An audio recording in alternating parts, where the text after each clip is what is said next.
Here I have the majority of the parts for the Adoptabot. I don't have the screws out here, but these are the rest of the parts that you'll need in addition to the parts that you'll 3D print. And I'm just going to walk you through real fast what you're going to need.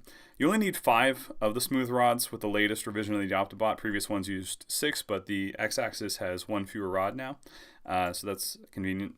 The threaded rod for the Z-axis, and you're going to need to use like a vinyl tube to serve as your coupler between the motor shaft and the threaded rod. There's really just not enough space for something like, you might have something like this laying around that you might want to use, but it's very narrow space there, so this probably won't work without some serious modification. But I managed to get away with it on one of the revisions of the Adoptabot by just lowering the motor a lot. So there are ways to sneak these in there if you want to use a traditional coupler, but the diagram for the current Adoptabot does use a vinyl tube for the coupler. As for motors, I'm using 2 small ones and 2 sort of medium-sized ones here. Just show you from the side view, small ones here. I'll use it for the X and the Y, and I'll use these larger ones. They're kind of like a medium-sized motor for Z, and of course the extruder. You're going to want a larger motor on that. So you can probably get away without having a medium-sized motor for the Z, but you definitely want it for the extruder.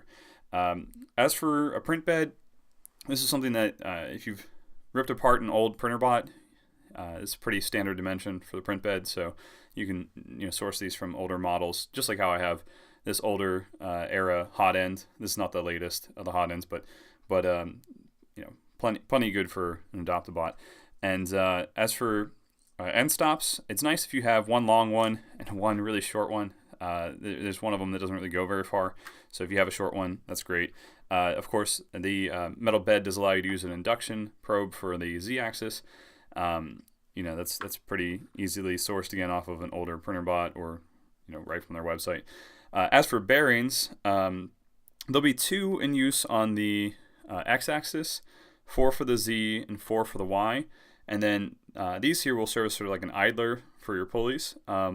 And so you'll need to use 4 on the X-axis and 2 on the Y-axis.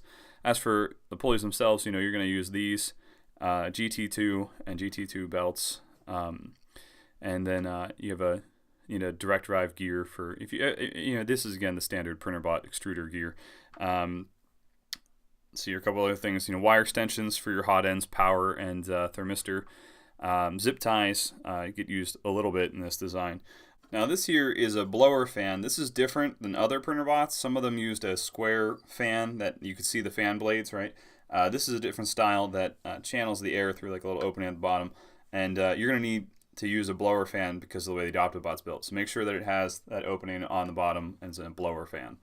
As for printer boards, I'm a big fan of basically the Revision F design that has the 6-pin connector and did away with the actual trim pots on the board.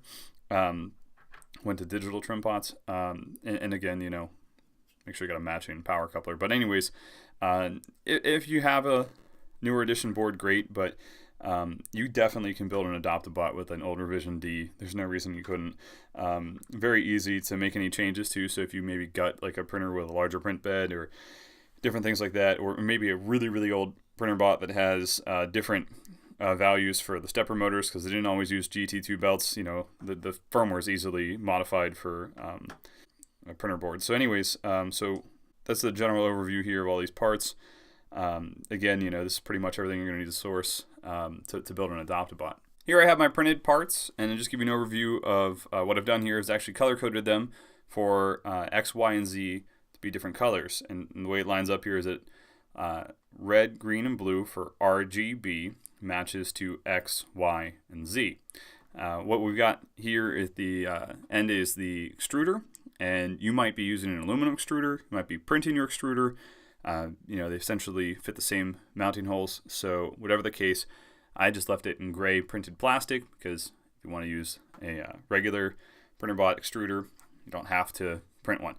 But anyways, I want to talk a little bit about the printed parts here. Again, color-coded based on the axis. And that's a nice little extra feature for, one, an easy-to-follow video, but also for showing other people how a printer works. Because you'll be able to actually visually see the red pieces will move when the x-axis motor is moving. The green pieces will move whenever the y-axis motor is moving. And although Z doesn't get as much movement, or not as noticeable, right? That frame will be moving up and down because of the part that is in blue. But anyways, let me give you a little overview of these different parts, because each one of them has something unique about it that's pretty interesting.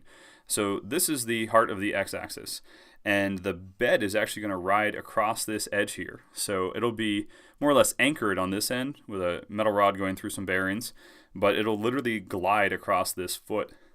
As for the y-axis, this here is a really nice setup here that your extruder is going to mount on the front of this, and it actually has the mount for the blower fan, right? And it's going to go through this sort of like a little chamber here and shoot it out. It's a pretty compressed little path for that air, but it's really nicely built. So anyways, so I think that was a pretty interesting piece. But this one was really exciting. This is the base, right? So this is the bottom of your z-axis, and you can see that your motor's going to mount here, and this part where your x-axis motor is going to mount. But anyways, what's exciting about this is it's got this great setup here for being able to tighten up these. You put a screw through here, and you can pinch this spot shut, and this is true of all the spots where the smooth rods go. But what really matters is there's a lot of weight pulling those smooth rods almost out of these holes, right? So the ability to tighten up a screw and pinch it in place is just fantastic. So those are the kind of interesting parts of the printed parts. Really great design all around this point in the Adoptabot's revision history. So very exciting to build this. And that is an overview of all the parts before you get started.